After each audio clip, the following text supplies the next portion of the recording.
Welcome, welcome to Natural AF. I'm your host, Isaac. And I'm Alexa. We're so glad you joined us today. We have an amazing episode for you. This show started out in my head. I was doing some breath work at Music and Sky Festival in California, and I had such a transformative experience at that I wanted average everyday people to experience some of these powerful transformative things, whether it's like what I've discovered later with Alexa using Psych K, emotion code. There's all these amazing natural things that really just require, an open mind, a tapped in intuition and your body. But I knew that guys like me, just your average everyday blokes, if you're in Australia, or dudes, if you're in America, don't really catch on to this stuff because it's usually colored with a lot of flowery, new agey language.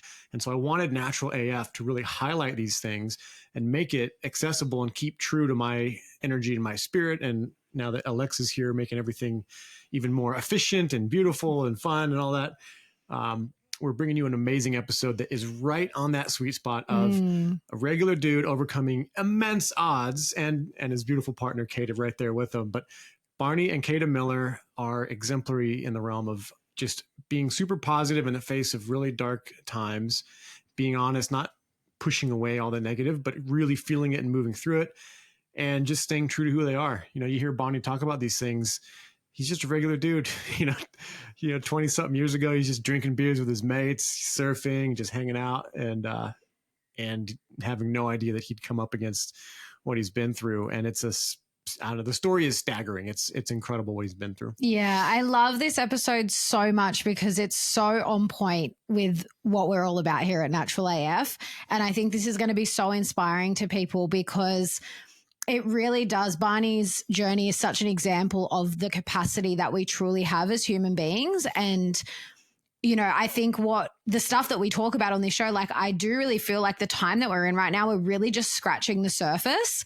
And I think Barney's just a beautiful example of like, you don't have to know all the things and like know that you need to do the visualizations and the meditations and like you don't need to know all the theory. You don't need to have the informational knowledge. But if you just have this like knowing within yourself that like Barney said, like he was told he had a really terrible accident. We'll get into it in the episode. And he was told that he was never going to breathe on his own again. He was told that he was never going to walk again. And he was just like, no, I am going to do that.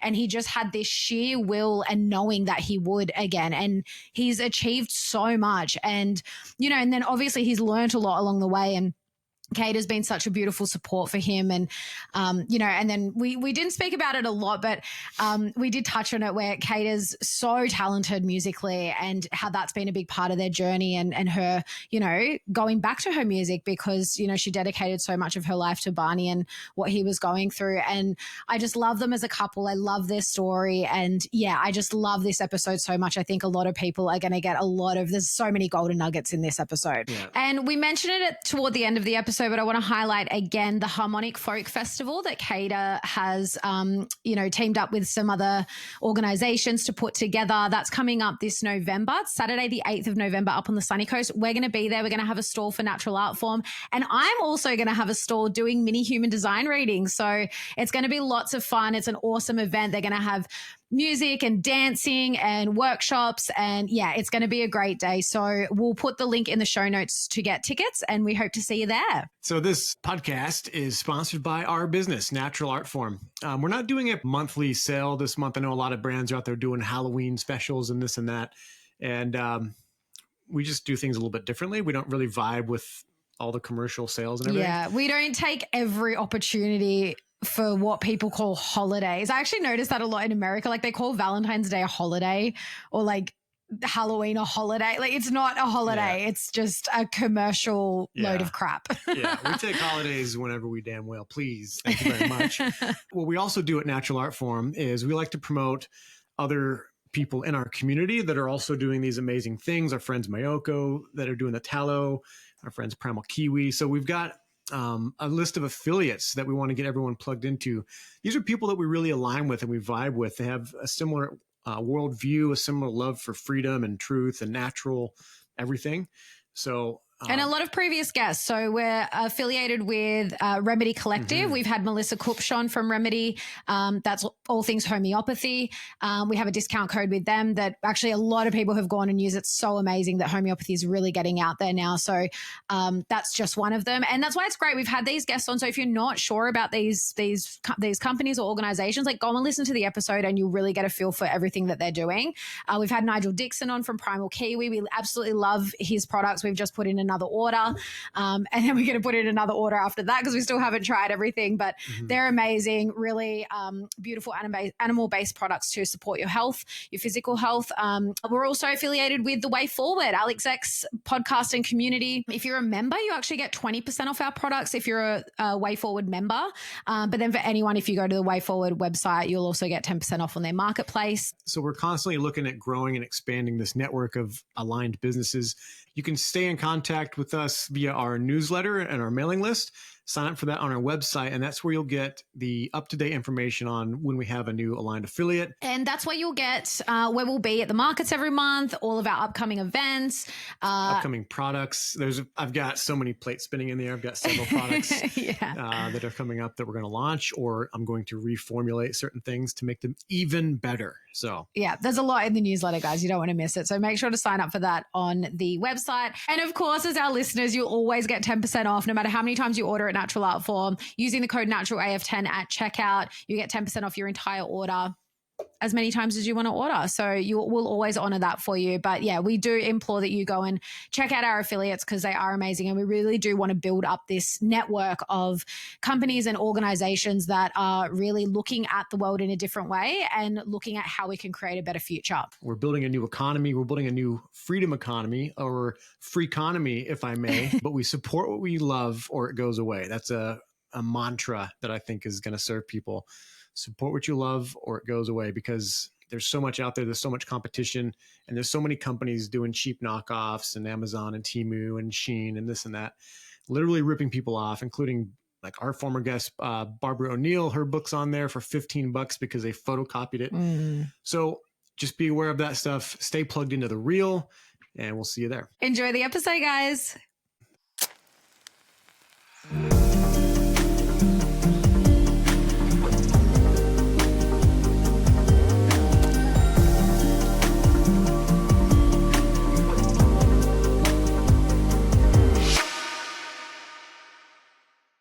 Barney Miller is a world champion adaptive surfer, surf coach, and motivational speaker whose journey embodies resilience and the limitless potential of the human spirit. A true pioneer in human performance, he is not only redefining what's possible in the surf, but also in rehabilitation as he works towards walking again. Using his own body as a living example of the profound mind-body connection, Barney explores a wide range of supportive modalities to wake up and retrain the body, inspiring those around him to break through their own limitations. His journey has deeply influenced his wife, Kada, a country singer-songwriter and health coach who specializes in homeopathy and classical Pilates. With a passion for bridging music, movement, and natural medicine, Kada founded Harmonic Folk, a community and lifestyle platform that celebrates healing, creativity, and human connection. Together, Barney and Kada co-founded the You and Me Collective, a movement that brings their shared story of resilience, love, and perspective to the world. It is home to their award-winning film, You and Me, their book, The Essence of You and Me, and their YouTube series, The Journey of You and Me. Through school visits and community programs, they share their outlook on life, inspiring the next generation to embrace challenges, nurture self-belief, and find strength in human connection.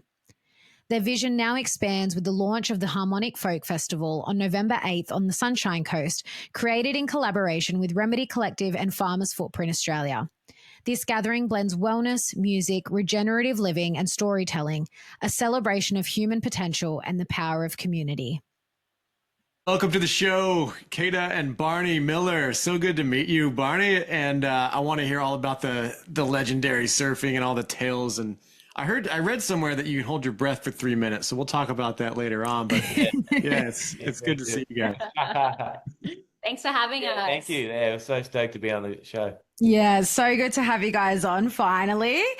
And yeah, for our audience, obviously we met you for the first time last year at the Living Free Festival, Kada, and then we saw you again at the Remedy event. And that's why we're like, finally we get to meet Barney. We've heard so much about him. Yeah. It's perfect timing too, because he's really well now and thriving. And so we're in a really good place. So we've got lots of stories to share. Yeah. And it's funny actually, because you've just reminded me, like, I remember at the Living Free Festival, I think he was meant to be with you. And then his health took a turn again and you were kind of in the thick of it. So even since we've met you, it feels like it's been a bit of a roller coaster. So I can only imagine what the last decade's been like for you guys. Yeah. But let's start at the beginning, because I'd love to hear more about, your story, the way that you guys met. And obviously you've been together for quite a while now and you're married. And then sort of, the health journey that's entailed and all of it. So start wherever you feel you need to. Yeah. Okay. So we met 18 years ago and have been together ever since. And we met, you can tell. Oh, yeah. Festival. We met at this incredible event that Sawtell has every year called the Sawtell Chili Festival, where vendors from all around Australia come and anything to do with chili, like whatever you can think chili of. Chocolate, chili beer. Chili eating contest. Like we actually had the chili eating contest, like from all the winners of each state, and they all came and they just plowed down on these chilies and like we're not that hardcore. No, not that much. No, but it was actually it was actually gave me a sore stomach just looking at them, but and then after it, we found the guy that actually won, or I don't even know if he won, but we saw him later in the gutter, like just vomiting.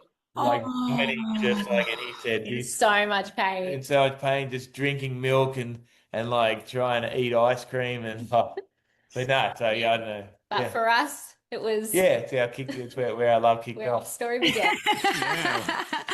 I love it. Started off spicy. I like it. Yeah. Like it. Must have been the festival that a friend was telling us about. And he was a bit this, he can handle chili. He loves chili. And he said, I went to this festival and they're like, the hottest chilies. And he was like, yeah, whatever. And he's like, so I ate them and he's like, and I was fine. And then he's like, and then all of a sudden he was like, I was just like, yes. Oh no, something's going on here. And he was like, it was the worst pain he'd ever experienced. He had it coming out both ends. Yeah. No. Yes.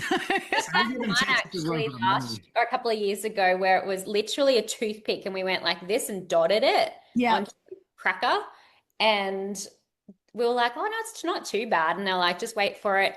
And literally 15 minutes later, we were on fire and went straight to the gelato.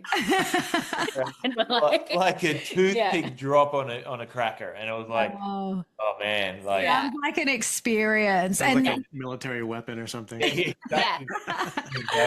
All right. So that was a big firecracker start to your relationship. Yes, it was. Yeah. And it was one of those like serendipitous moments, I think. I'd actually known of his accident when I was young.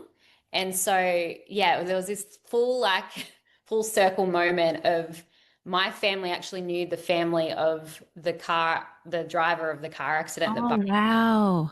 And so, it was one of those moments that once we were together and actually started chatting about our stories and everything, I was like, wait, I was here when at that time, and then kind of put it all together and going, I think our lives were forever meant to be entwined together. Yeah. And one of the main memories I had of that moment when I found out about the accident was I was young and I actually prayed and said, I really hope that the boy that is fighting for his life is going to get through it and live a happy life. Aww. Cue me. Happy life, happy wife. Okay. So your accident, Barney, happened before you met. How old were you? Yeah, I was 20. Wow, so young.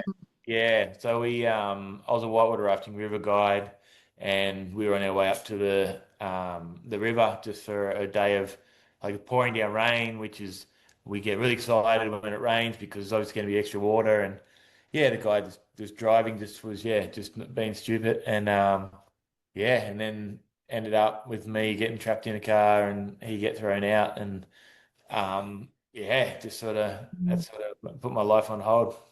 Wow. Yeah. And so how long after the accident did you guys meet?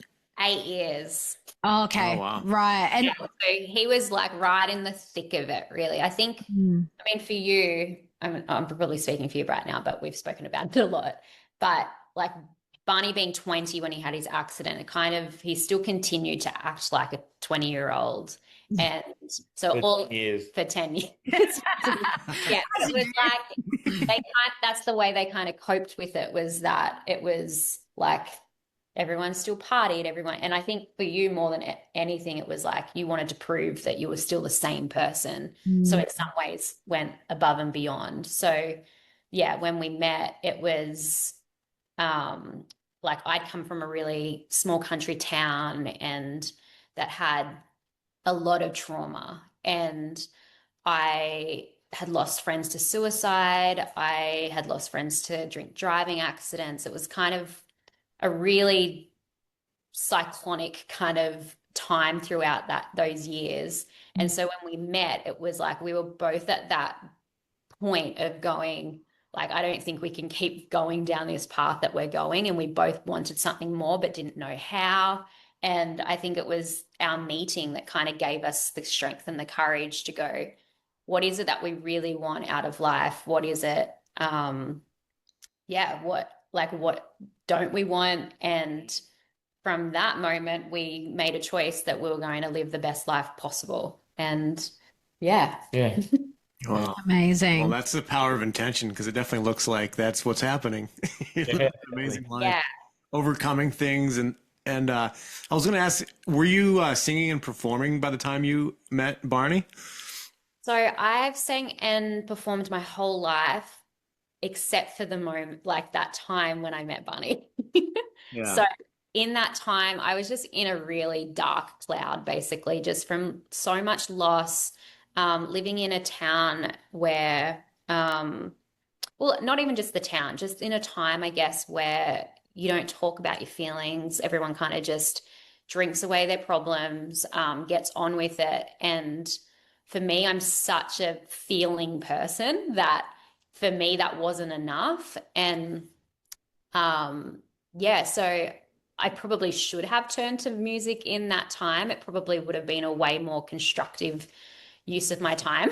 But I don't know. I think because I'd shut off my heart in that time, I also, that music is so like there's no difference between my heart and my music. So I think because of that, yeah, I didn't sing for a while until I met Barney. And then he, yeah, kind of like unlocked it again. Like piece by piece, my heart started to open, which then because my heart was opening, I was like, well, like I have to sing, I have to use my voice. That's the way that I heal. Well, I didn't even know. Like at some point she just said like, can I go get my keyboard out of storage or wherever it was? And I was just like, yeah, yeah, for sure. And then didn't even know she sang. And then one day I was just doing some emails and she set it all up and just started singing. And I'm like, what is that? Like just thinking that it was just a radio playing. And I was just like far out, just blown away and just said like you have to do something with this. Like you have such an incredible gift. So yeah, that was sort of where Still, I guess in that time, like that was so early. And then we didn't move to America until a year later. And it was there that I really started to actually go, I think I want to do this. Mm. And it was purely from watching Barney. So we we'll go back a bit. So we went to America for Barney to do rehabilitation, and because we found out about this incredible rehab center that was for spinal cord injuries and we're having really good results. And so from that, from me kind of just jumping into his dream and just like jumping outside of myself for a minute, I was able to become so inspired by not only him, but all the people I was seeing in that center do what is considered to be impossible. What doctors, scientists, what they've said for years is that you'll never walk again. You'll never regain any function. If you haven't regained function after 2 years, then that's what you're left with. But Barney was actually 10 years post-injury when we moved over there. He was the longest post-injury patient that they'd ever had they weren't really sure what the optics was going to be, but we were kind of like, you know what, we're here and we're going to do it. And the worst that can happen is he gets stronger and healthier.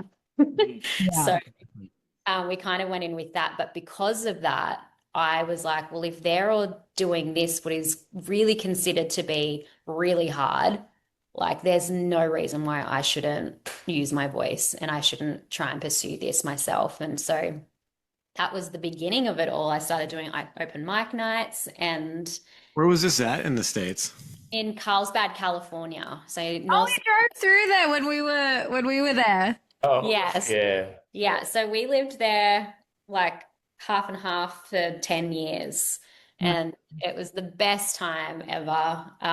We loved it so much. And incredible friends over there, and like they're a family. And so it's actually funny, like Oceanside, which is right near Carlsbad, is actually the sister city to Coffs Harbour, which is our big city here. So which was incredible. That's why we sort of we were like the Carlsbad. Yeah. Felt small beach towny, but like obviously big city, but small beach town feel. But that trip, like that first trip that was 2009, and it completely transformed both of our lives. Like I look back at that moment going, because we made that choice to do that together, like our whole lives changed in so many ways that we never imagined possible. Like we went there just for one small goal, but we gained like a whole lifetime of lessons. And I think just as people, we grew so much. So many different concepts that I guess prior to that, I thought I was open-minded until I realized I wasn't. And then, like the concept that you learned that you really value and use today. Yeah, even just health, I guess we weren't unhealthy, but we were very much still in that like young party phase when we first went over there. But then we learned very quickly that in order to like get the most out of Barney's experience, like we had to not party. And I was driving all like everywhere too, and everywhere's just so far away and fast. And so it kind of like gave us a little boost. But we also we were lucky enough to be able to stay with a friend of a friend who was a personal trainer for a lot of professional athletes and musicians. And he was so healthy that we were too scared to bring unhealthy stuff into the place. So that was kind of the kickstart for us of completely changing how we ate. I would sit there in the kitchen with him, watch what he would make, learn from him. We'd just have the best conversations. And then bit by bit, our minds and our hearts were just like exploding, going, wow, like I never knew that life could be this amazing. And just bit by bit, it got better and better. Yeah, that's incredible. And I just love, like what I love about your story, you guys, is, and Isaac and I talk about this all the time, just even in the experience we have had in our relationship especially compared to our previous relationships, is that relationships do have such an amazing potential for change. And like you said, like it can completely change the trajectory of your life, and not in a way where like you come together and you're super codependent and you can't do anything without each other. It's like where you inspire each other, and like the way you picked up your music again. And like having not known that, like when I first heard you, Kada, I think it was at the Living Free Festival, I was crying. I think it was one of the songs where you talked about Barney's story and the inspiration for the song, and then you sang it and I was like crying, because you have the voice of an angel. Like it's your music is so beautiful. And then but the story behind it, like I would have thought you've been doing that your whole life. Like, and so the fact that that's your inspiration, and like you said, like you put so much heart into it and you can feel that in your music, like, I just love that, yeah, your relationship has kind of been the catalyst for so much within your relationship. And then obviously for you, Barney, having that support of Kada going through all of that. Because I do want to ask, so just backtracking a little bit. So in that sort of 8 years, like before you got together, what was your journey like, Barney, from when you like had the car accident and were diagnosed quadriplegic? Where were you at when you met Kada? I was, yeah, I was at a pretty, well, I don't know, a dark time that I didn't know I was in, I guess. It was just, yeah, like partying super hard. Like, it was funny because I was being sort of this area, like you're friends with all age people. So as sort of the older crew of my crew sort of moved on to do uni or whatever like that, the younger crew then stepped up, and then I'd be partying with them, and so on and so on. Multi-generation. So yeah, so every like it's yeah, every age group is good friends around here. So yeah, it was just like yeah, so I just sort of stayed in that party stage for so long, and you didn't really have a reason not to for a while no, either. there wasn't, and it comes back to like with the relationship, like when you find that person, it actually gives you it gives you a purpose in life, like to be better in yourself, to make the relationship work, or just to yeah have an incredible fun time together, like yeah. Yeah. And so had you, in that 8 years, had you regained any function in that time, or you were just like, no? No, I couldn't really hold my. I had great biceps from holding beer and drinking beer, but that's about it.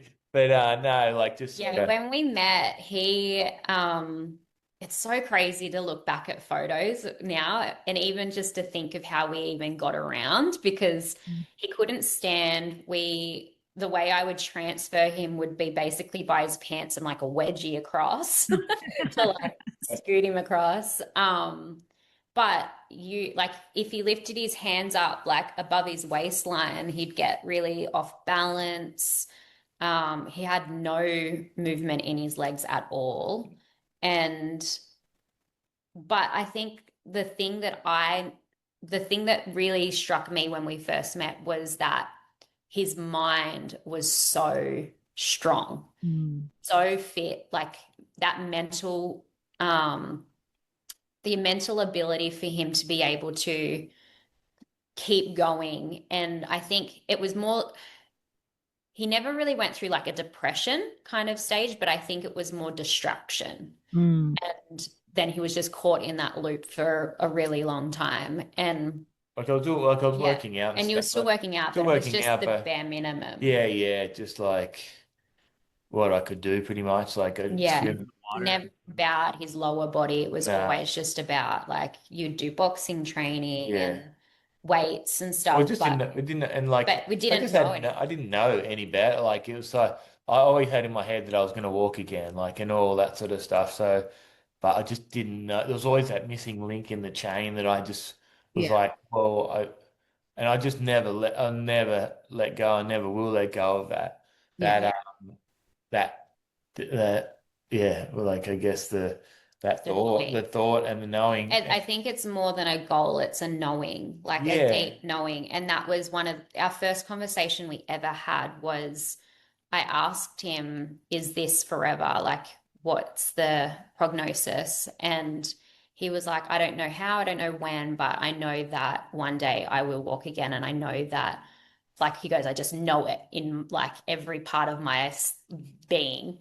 And that for me in that moment was like this light bulb of like, yes, we can do, like we're in charge of our outcome basically. And the choices that we make in every moment are all moving towards something. So why don't we make those choices be something that's moving towards something that we want? Yeah, that could be the real challenge where you have this big, because that's the definition of what is it? A big, hairy, audacious goal, a BHAG, you know? Yeah. You don't exactly, you don't know when it's going to happen. You don't know how. No. I'm going there, but it's the deepest trust fall. But it takes time, and it takes some relearning to like start bringing your habits and your daily actions and everything else into alignment with that goal. And it's because it's so easy not to, like you know very well, it's easier to party and drink and just be like, we'll get there eventually. Yeah. We're definitely doing it. Well, you see it a lot. Like it's very common. Like most people I find that like get addicted to, that I've come across, that get addicted to like prescription pain pills and stuff. That's usually what's happened. They've had an accident, some like really bad, usually it's often like back stuff. And had an accident, they got put on the pain pills, and then they've just given up on life. Oh, I can't do anything because of my back. Oh, and they start with the story, you know, and then they just they just perpetuate the story. But when you look at the people that have had these things happen to them and are like you, Barney, and they're just like, I know I'm going to walk again. I know, and they've got this determination. And they're the people that you hear like that become motivational speakers and like do these great things because so many people want to learn from them and that's the thing. It's like, it is really sad because most people, unfortunately, like that's the minority that are like, nah, I'm going to, like, they don't listen to what the doctors are telling them. And unfortunately, that's what happens in our medical system. You're just told you're not going to walk again. You're not going to be able to do this. Statistic rather than looking at the human in front of you. Exactly. And I think the thing that helped Barney so much was that he was already an athlete. He was already pursuing surfing to become a professional surfer. So because of that, he already had that athlete mentality of you just push, you just keep going, you just, and I mean, also his mum was incredible as well, of always being extremely encouraging, and her saying would be the power to win comes from within. And that's something to this day that we still hold. Yeah, definitely. And, I think a lot of people thought we were crazy when we first said that we were going to move to America and we were going, from that time around, like you hadn't really been away from your family since the accident for that long a time. Like his mum and stepdad lived across the road at the time. And so they were always kind of close by. And so everyone else in his friend group from that age group had all gone off and done started their lives and started experiencing traveling, uni. But Barney had always been stuck in the same place. So it was kind of a really big moment as well, even to physically move somewhere else to get him out of that same environment that had kind of kept him stuck. Even though we have the most incredible community around here, I think sometimes you have to take yourself out of that bubble in order for you, and get a bit uncomfortable in order for you to make those big changes. And like we were going into a place that we didn't know anyone, we didn't know anything. Yeah. We were so fresh and young and naive, and it was just the perfect amount of naivety that made us go, we're doing this. Yeah. And because we literally only knew two people, or one person was a surfer that I knew that was on the tour, and then was his trainer Paul, who we ended up staying with. We met Paul at a party in Hawaii, and we were talking, and he's like, yeah, we told him that we're going to Carlsbad, and he goes, that's where I live, and he goes, you're welcome to come stay with me. And then we're like, okay, oh, that'd be cool. And then we just thought it was just sort of that piss talk where you're like, yeah, sweet, come stay. And I'm like, and you go the next day and they're like, who the hell are you? Like, and then, so then we met him the next day again, just at the house where the Rip Curl house was. And he goes, oh yeah, I meant what I said last night. And we're like, oh, that's awesome. We just thought you were on the piss and just wasted and stuff. And he goes, no, they were zero alcohol beers, so they're not alcoholic. So he's like, so he was like, that's the fitness guy. So we're like, yeah, sick. All right, well, that was the start of the journey. So we him, and then Taylor, who was a professional surfer, and that was it. And then they just opened up our life. They were. Yeah, it was so incredible to have them. And it's so amazing to see. Well, and I've experienced this, but especially when you hear these stories, when you like we've been saying, like you chose this path. You were just like, I know I'm going to walk again. I don't know how, but I know I'm going to do it. And then when you're on that path, we always talk about this, that it's always like the road less traveled, and it's always going to be more challenging than just taking the easy road. But when you do that, that's what happens. These people just come along, the right situations come along, like the right opportunities. And that's always for me like a sign, like I know I'm on the right path, when it just flows, just the right people, the right things come along. So I want to sort of go now. So that was, how long did you say you were like back and forth between the States? For 10 years, from 2000 to 2019. Okay. So over that whole time, is that when you kind of just like slowly was just like you were regaining more and more function? Just chipping away at it, yeah. Yeah. Exactly, Yeah. That first year that we went for 3 months, and it was the most invigorating experience of our lives. Again, like we came in so naive, like first day, it was like first day of school, like kind of thing. We walked in, we're like, hi, we're from Australia. And they were like, welcome. They couldn't understand hardly anything we said. They thought we spoke too fast. We went there in summer, and like, so we're like, oh, the California summer's going to be incredible. And It's like freezing. And like Baywatch lied to me all those years. It was cold. I had packed one jumper. Like it was like I had a wetsuit top where I actually froze, like surfing, and I'm like, oh man, this California's not made up, but it was incredible. Like so sat down for his first session, and we were chatting, and the first trainer, his name was Jason, and he's kind of like this bodybuilding kind of type, very serious. And we were like, I was kind of sussing him out. I'm like, I feel like he's probably a really soft teddy bear underneath all those layers, but we're going to crack him eventually. Because like he'd make a joke and he'd be like, just straight face. and then I would just tell myself, oh, he just didn't understand what I said. And then Barney, he goes, okay, so what are your goals? And Barney's like, I want to walk. And he's like, okay, 10 years post-injury, let's like make some smaller goals then. He's like, what about this? Can you do this? And Barney's like, yeah, I can do that.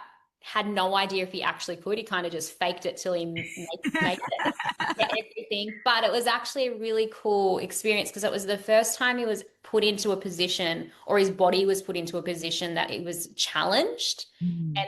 But it was challenged, but it was also given direction of like a task.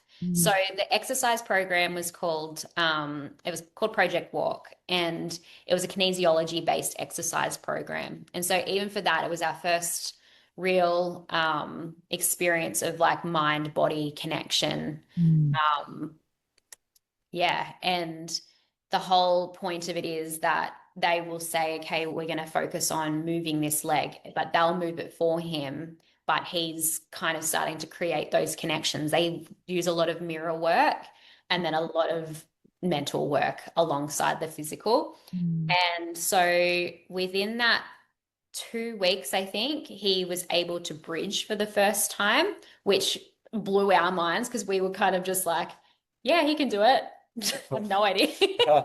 Let's see. And yeah, it was like we were witnessing a dormant volcano just erupting. Like it had been waiting for that perfect condition or that trigger to go, okay, it's time to move now. It was kind of like it was just lazy and going, I'm just taking a nap right now. You tell me when you want me to start work again. Wow. It really goes to show as well, like those first initial words of the doctor saying you will never do blah, blah, blah, blah, blah. And even though in his heart he never believed it, subconsciously he'd taken on that belief in some ways. And there's still like, we're still rewiring through that to this day. There's little things now that even recently that we're like, with all that we've known, like I can't believe we've still been repeating that same story. And so, yeah, it's like one bit by bit, we're really conscious of the language that we use, the way that we speak. Barney will never call him, like, say, I'm a quadriplegic. He'll say, I have been diagnosed as a quadriplegic, or I have a spinal cord injury, but he won't ever like be like, this is me. And I think because of that, we've created a whole new mindset for a lot of other people with spinal cord injuries that have come into our worlds or have heard about Barney's story, for them to realize that like anything really is possible. And it's been the greatest gift in so many ways, of like from a really big tragedy to be able to turn it into something beautiful that has so much meaning and power for other people and ourselves. Like we wouldn't change anything. No way. So when you were doing where they're moving the leg for you and then you're using your mind, was that where you're like visualizing yourself doing the motion and you're in that place where you can imagine it and then do it? Exactly. Yeah. Just like it, just a repetitive thing. Like it's still, repetition. Yeah. And we just, so it just was like, and it, like obviously each time it finds a little pathway somehow or something clicks or something like that, and then it just ends up happening, and then it's just like far out, like so crazy like that. And even like it was in 2010, which was my second year there. I stood for the first time and like locked out my legs, and just that in itself, like looking in the mirror, like it was almost like a mind fuck. Like you're looking at yourself and you're like, hold on a minute, like I'm actually standing here. Like, am I standing? Like just so getting over that sort of obstacle, like, and then just seeing it, and it just improved your knowing that you can do it and stuff. So absolutely. From that moment, it was basically like, okay, it's on. We've just clicked into a whole new gear, and it was warp speed from there until it wasn't. Until it stopped again. But Well, I wanted to get into that a bit because like I said, so around August of last year when you were at the festival, I think you said Barney was meant to be with you, but his health kind of took a turn pretty unexpectedly. So what happened then? And had you had anything like this happen prior to that, like over the last 10 years? I'm sure there was plenty of ups and downs, but what happened there? Yeah. So that first, up until 2014, so we'd been doing Project Wolf for a few years, and 2014 was the first year he got a really bad UTI, which then turned into a bladder stone. And it was kind of like the first little shakeup, but you kind of recovered back from that pretty well. But then they didn't get all of it, and then so it grew again, and so he ended up having to have another surgery in 2016.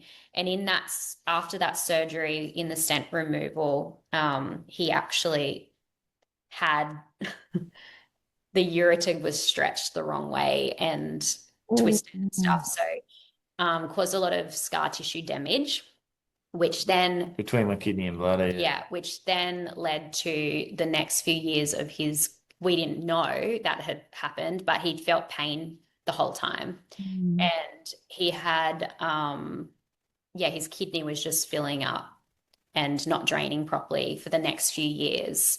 And sand, too much sand. Yeah, exactly.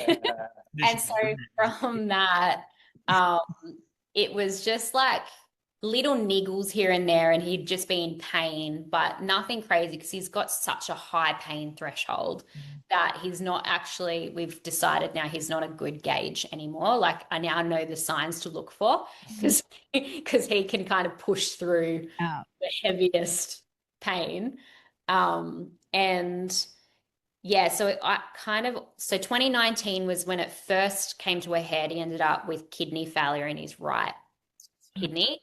Wow. And went through 12 surgeries, I think, that year to try and save it. And then in the end, ended up losing it.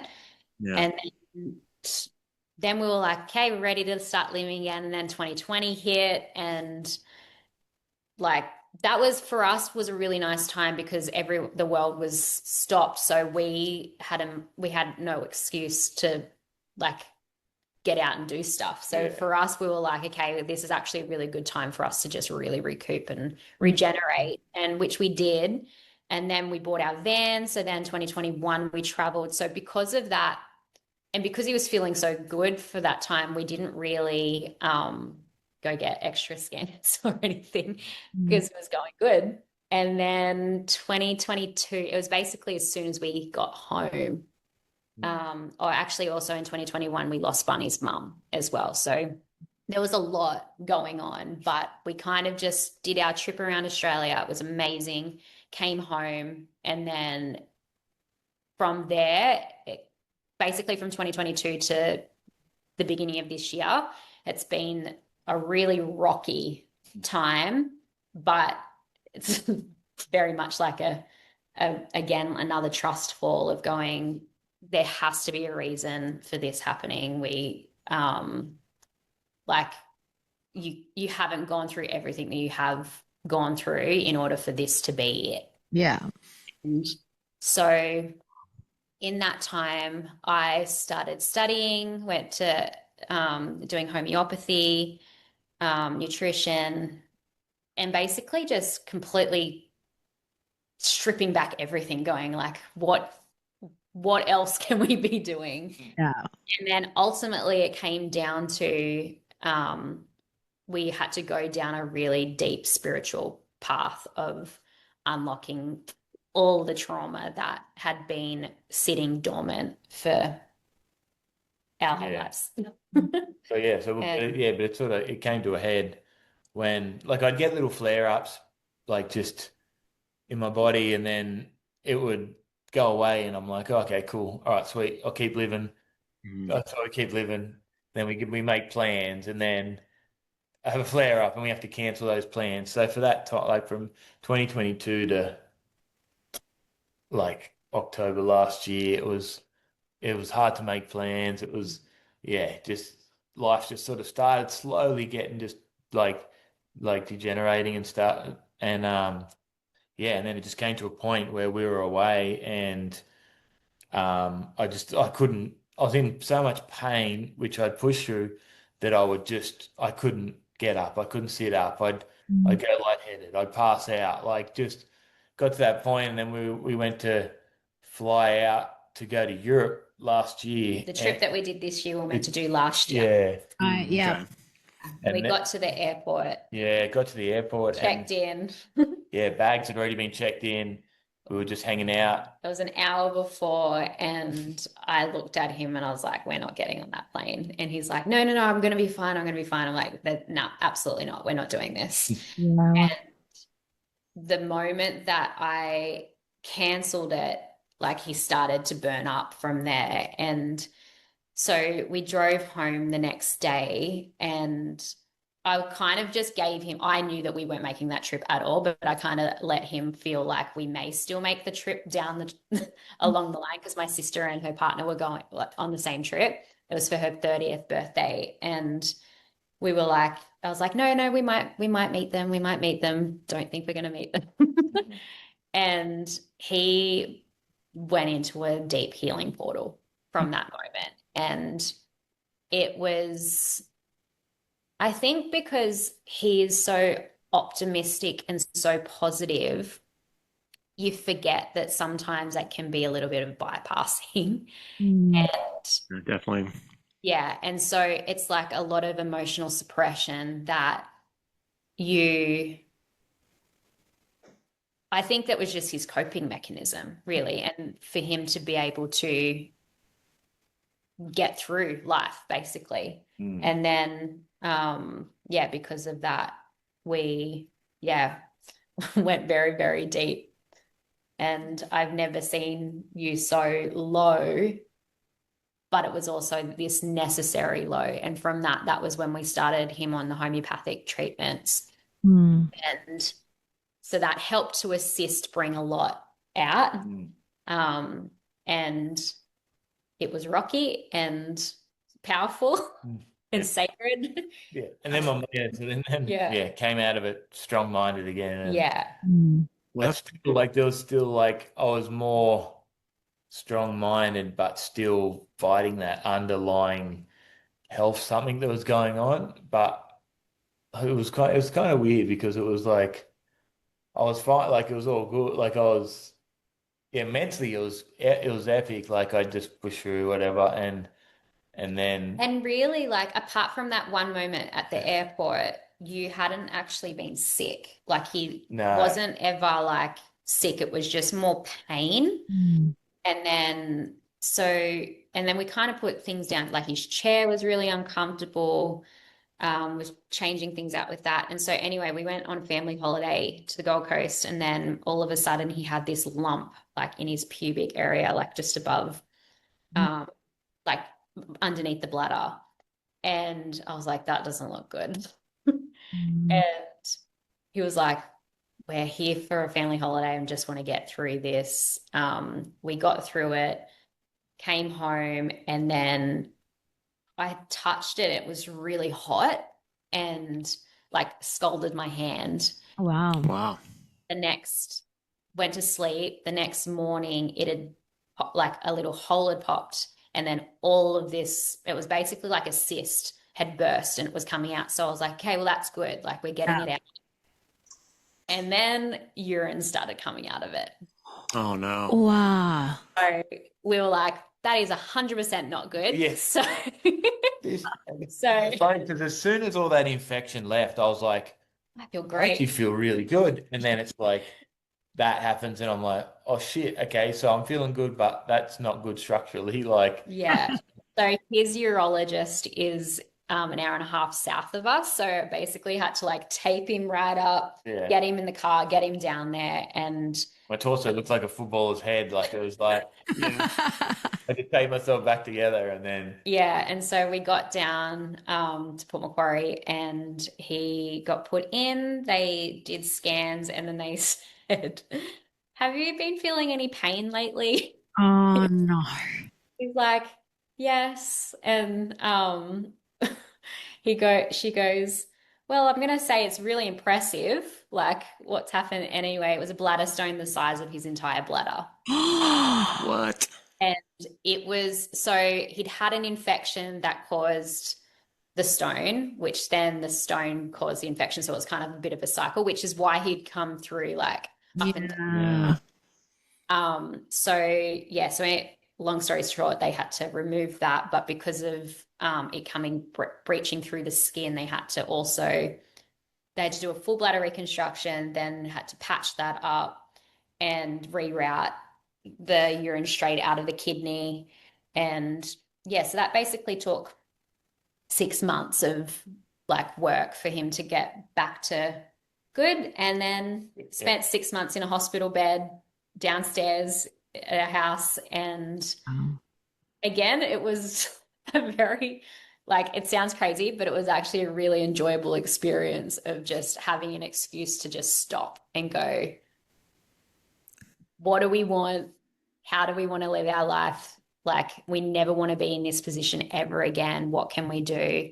like the whole thing was in a kind of, which sounds weird, like being in hospital, having all the surgeries, it was actually kind of pleasant because I didn't feel like I obviously had pain from the surgery, but it wasn't like the pain I'd been dealing with for the past 2 years didn't even like the surgeries didn't even match up to that pain. Like You're right. it was so it was actually good. We enjoyed, like, just had a good time in hospital, but we were so lucky because the specialist said like you're actually really lucky that the infection came out the front because they said usually like, and you're lucky that you're so healthy and keeping it, that your body just, the whole part of your body and the way it works is if there's something that it doesn't like, it gets rid of it somehow. So it was just like, I just need to get this infection out of me. I don't care where it comes out. So it burned its way through my front. And she goes, if that had gone inward, you would have been dead within a day. Like it was sepsis. it was like, it was like the infection was just like, they couldn't believe how chronic it was, and And how then I he's was just like, they're looking at him, looking at the papers, at the results, going, this isn't really matching. Like, are you feeling okay? And he's like, yeah, I feel fine. It's just annoying. Like, we literally was so naive again, thinking like we got there thinking he was just going to get stitched up and then we're going to be out of there. Yeah. And Well, yeah, it's interesting, isn't it? Because that's like you said, this is our body's natural healing process is to just eliminate anything that doesn't need to be there. And often what happens is, like they said, if that had gone in, I think what happens a lot of the time is with medical intervention, so often it's just suppressing symptoms. So instead of allowing the body, you know, a fever is a perfect example. And we see this with babies all the time. It's normal for babies to get fevers. It's just their body trying to eliminate something. But then you give them Nurofen or Panadol and it suppresses the fever. And quite often it prolongs the illness, or, you know, they'll seemingly get better and then they'll get worse. And if we just allow things to happen. I mean, look at how severe that was. And the fact that that happened was like your body just did what it needed to do. And then obviously you found the cause. But I did want to just clarify too. So all of this was after they'd removed your kidney. So were kind of all the bladder issues did they kind of stem from those initial surgeries? And no, not really, no. Like it was because it was so crazy, because being away and being in the van, being in nature, I had nothing. Like it was, my body was incredible. But as soon as we came back home, and then it was like almost like my body was like, I don't really like it back here. Like it's kind of, you got to deal with all your problems and shit now. And so it's like, so we've got to. There was definitely an emotional aspect to it, definitely a trauma aspect of it. But then also there was the physical block as well of like Barney'd had a catheter in for like through his pubic bone for 25 years, and it just became compromised as well. So even on that side, I think that's where like conventional medicine is brilliant, of being able to come in for emergency surgeries. Yeah. So we just surrendered to that part of going, okay, this is what we need to do. Yeah, just reconstructing a bladder. I'm just like, I didn't even know we could do that. Yeah, it's pretty incredible. Like because the bladder was actually it'd been burnt, there'd been a hole burnt in it. Yeah. So they said, apparently you've got this bit of skin which is sort of just below your belly button, like on your inside, which it's like a flap. It doesn't really do much. So we'll just chop that flap off and we'll cover up your bladder like and a skin graft. Yeah, like it was like, oh, I'm like, wow. Just stitch. They were so stoked with what they did, like, and how good it worked. So they've actually made it better than ever. So. And it was one of those moments of like, sometimes it feels like you're going backwards, but it's like a necessary back step to take that massive leap forward. And so. And what with the going back to the underlying stuff, like when I came back and had to deal with stuff, like it was like they relate our sort of guru guy that we have, Rob. He sort of said, so what was going on in the kidneys and stuff, like it's related to being pissed off, like it's sort of being pissed off. And so that's sort of one thing I had to go through, just watching my mum decline and not get and get all these medical interventions thrown at her, which just made her get worse and worse and worse. It was like it was related to being pissed off, like at the whole.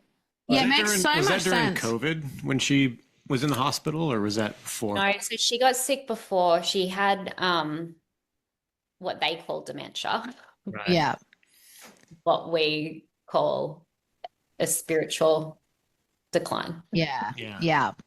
And a pharmaceutical cocktail facade. Yeah, right. Yeah, they pretty much just like drug you up. We watched it. Like we watched her decline, like the more and more they started giving her, and then she'd get to a point of the day where she'd start to come out of it, and then she'd be like, oh, the doctor told me to take this tablet, so we take the tablet and we watch her just decline again. It's just like we couldn't understand. Yeah. But it makes so much sense like there's always emotional roots, I believe, to all physical. I mean, obviously you can have an accident and that's but I think things that are happening internally do stem from all that, from our trauma, from our suppressed emotions, all of that. And actually, as you were talking, I mean, the pissed off thing makes so much sense. But have you guys looked into German new medicine at all? And yeah, a little bit, not much, but I only know, like I know a little, like I have a general understanding. I haven't gone super deep into it, but as you were talking, I remembered, I'm pretty sure bladder in German new medicine theory is like territorial conflicts, which also makes sense because as a man, we just had Nellie Barnett on recently, and she was saying for a man's territory is like their home, their family, like their woman, children. And I would definitely like relate that to your relationship to your mum, because men tend to be very protective over all the women in their life. So especially because the two of them for such a long time as well. There you go. Yeah, exactly. Absolutely. And not just that, like the territorial conflict of, I don't know exactly what bladder is, but generally like territory, it can be anything from even like the being in the hospital, because that's kind of not your territory. So yeah, it's very interesting to look at all these different sort of schools of thought around the emotional roots, because every time I look up something for someone in German new medicine, they're just like, oh, that resonates. Like it's yeah. It was so funny when we're in the hospital though, because it's the furthest place to how we experience our life basically. So I had like essential oils diffusing. We had the red light on. We were wearing our blue blocker glasses. Love it. And I had like a little like fridge thing that had like all the things. Yeah. They would come in and just be like, okay. Yeah. I was going to say it's so funny. And they were like sage and like Can't burn that here. It's so funny because for people like us, we'd walk in and be like, oh, these are our kind of people. But for everyone else, I'd be like, who are these freaks? Like, what are they doing? I had one really amazing nurse actually, and she was all for it. She'd come in, she's like, yes, what are we doing today? I love it. That's awesome. Just take a deep breath. Just come in and just go. Yeah. And because Barney was completely bedridden, he couldn't get out for 6 months basically. He got special permission for them to be able to take the bed out into the sun each day. So we'd have like, we call it the spa appointment, and he's like just going off to the day spa, and he'd go out. I'd like basically strip him down to a towel. And then I would be rubbing coconut oil on. Oh, amazing. I want to go to that spa. Smoothie, so I was like, yeah. And then we'd do like visualization. I'd stand and ground on the grass and then just hold him. Beautiful. Yeah. And honestly, they're the things that like people sometimes often discount, not people in our circles, but they just think that. Massive. Yeah. Even, absolutely. like Barbara O'Neill talks about that. We had her on, but she's like, get it out in the sun. She like literally has people do that with like penis cancer and stuff. It's like like the funny thing in hospitals, they have these windows, but they don't open. Like I know. Yeah, like I mean, we spent so much money on food too, because like I'm not eating any of it. Hospital. I was going to ask about that. Like, how'd you go getting Uber Eats. We kept Uber Eats pretty much floated that whole sort of time that we were in hospital for that 3 weeks, because we were having 3 meals a day, like just like getting it in. Like we had to find good food and get in. So and it's so important. Like you guys make a great point. We've spoken about this on the show as well, and I've spoken to Kada about my journey with, I had breast implants and then I had them removed last year because they were making me unwell. And this is when conventional medicine, I mean, obviously it's because of conventional medicine, not that it's medicine, but, surgical processes that like I had to go through this because I had a surgery to get them in, put them in, and then I had to have a surgery to take them out. But I am so grateful, and my surgeon did such an amazing job. But these are the times where sometimes we just have to go through that process. And then, but it's like, well, how can you support your body with all the other things? And like in my journey, like I took the pain meds because I was like, I don't really want to feel this. Yeah. To be honest, I probably would have been fine. It's actually really interesting because even when I had them in, so like about almost a decade ago now, I remember even after that surgery, I just stopped taking the things when I felt I didn't need them anymore. So I stopped taking the anti-inflammatory. I stopped taking my pain meds like 2 days after I got out of the hospital. Like I wasn't in pain. I didn't need them. And I kind of did the same thing. Now, I obviously don't recommend everyone do that. You really have to be so in tune with your body and trust your body. Yeah. Because if you go in with like ego of like, oh, I'm not going to do this, I'm not going to do that, and you don't trust your body, they're the types of people that if they just stop taking medication, like they'll get really unwell. Yeah. Exactly. And push themselves too. Like I find Yeah. there's that finding that happy medium. You have to take some of that, you have to take some of the pain off, but not take it all the way off. You still have to feel a tiny bit, but like, because if you feel nothing and you're like, oh, I feel great, I'm going to go and do this and do that, and then pain meds wear off and you've just ruined the surgery you've just had. Yeah, like, exactly. Yeah. Well, I mean, the first round when Barney had the kidney removed that year in the very initial stages of the first lots of surgery, he had to have a tube go directly into the kidney through the side, but because of where they were doing it in the like radiology like I think it was under a CT scan, they have no jurisdiction at the time to do like administer any pain relief. Right. So it was basically like barbaric times. It was. He had to bite on a So you feel everything they're doing? You just pour some whiskey on it and then go for it. Yeah. It was like a long needle, and they just had to like jam this long needle through my side to. It was, yeah. And he had to have that done like 5 times over. Wow. This used to be like a Native American like initiation ritual, but now it's like a life. I remember the first time he came back, because they said it would only take like 15 minutes. He was gone for an hour and a half, and he came back just like traumatized. Yeah. And then throughout that whole period, you're kind of declining a lot of the pain meds. And then this time round, I was like, just take what you need, because the trauma that you experienced from last time, like the actual like mental trauma of it, is way worse. Just like, your mind's strong, you're not going to get addicted, you're going to be fine. Yeah. But for you feel like they mess with your head more than they actually touch the pain. Yeah. And so I made up an incredible homeopathic pain blend. It's called Narayani mix. And he used that the whole time, and it's homeopathic morphine and aconite. And so aconite. Whoa, that's cool. It was like, yeah. And you sipped on that the whole time in the hospital. We and just so had that, and I did. Like, he took the bigger pain meds for like necessary times, like straight after surgery and like in transfer kind of things. But other than that, just a minimum amount. Like, but the rest you just not the hardcore stuff. Like, and so the same thing. It kind of like takes the edge off enough for you to be able to be comfortable. Yeah. And I mean, sometimes you said that it would like you didn't feel pain at all. This homeopathic blend was just like put in water and shake it up each time you have a sip, and so you just I cannot like. I'll probably never take pain meds again after this, but like I'm not encouraging people to do that. But like, the power of homeopathy is. I know, isn't it incredible? And I also used. So when I came out, and we've shared this on the podcast before, Isaac was freaking out. When I came out, like straight after my surgery. Or not straight after, because I was in the hospital I was overnight. So they were giving me whatever through the IV. And then when I went home, I had this whole list of prescriptions. Anyway, I went and picked everything up. I looked through everything and I was like, nah, I'm not taking the antibiotics. I haven't taken antibiotics in, almost 10 years. And they're just like, just like a non-negotiable for me. I just don't want to take them. I used to be, so I was trained as a trauma medic in the Army, but we used to do minor surgeries and stuff. So we were like the special operations medics.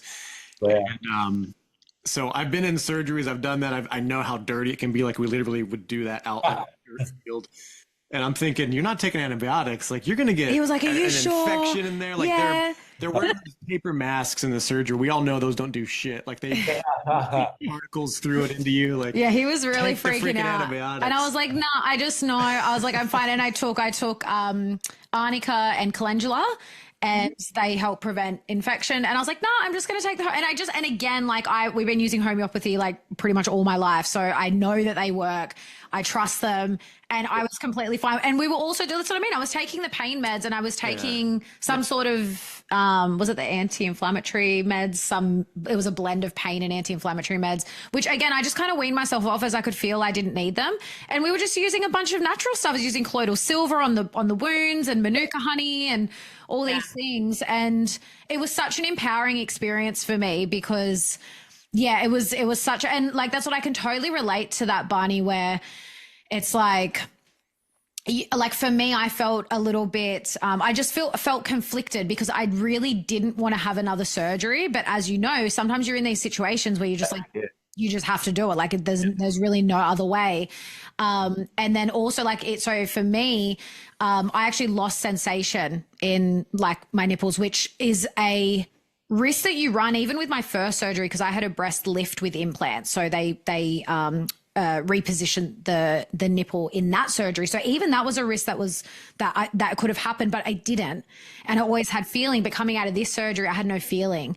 And that's for me is like, that's like my journey now where I'm like, I know that we have the power to regrow these nerves. And again, that mind body connection, all the visualization. And for me, because we want to have kids, I just always picture myself breastfeeding and I picture like the milk ducts, like whatever. I don't know what any of it looks like, but I'm just like, I know that we have that power, but it's like that, like you said, like the trust fall, like you don't know what the outcome's going to be, but that's what I'm striving for. Yes. Yeah. And that's the only way to live. Definitely. I think like we've basically lived our whole life of just trying to be as empowered as possible and then try to empower other people as much as possible to just, take that, like have that self-responsibility of going, like his surgeon actually said to him, I really want to thank you guys for being so proactive in your whole thing. So right towards the end, he was going to have another final surgery on the kidney because the stones had kind of gone up into the kidney as well. And it was quite a significant size, not quite as big as the one in the bladder, but it was still pretty big, to the point that she said the only way for them to remove it would be through open kidney surgery. Now he's only got one kidney left. Yeah. We were like, I don't really feel comfortable with doing that. And you were like, don't worry about it. I'll deal with it. I'm going to break it down.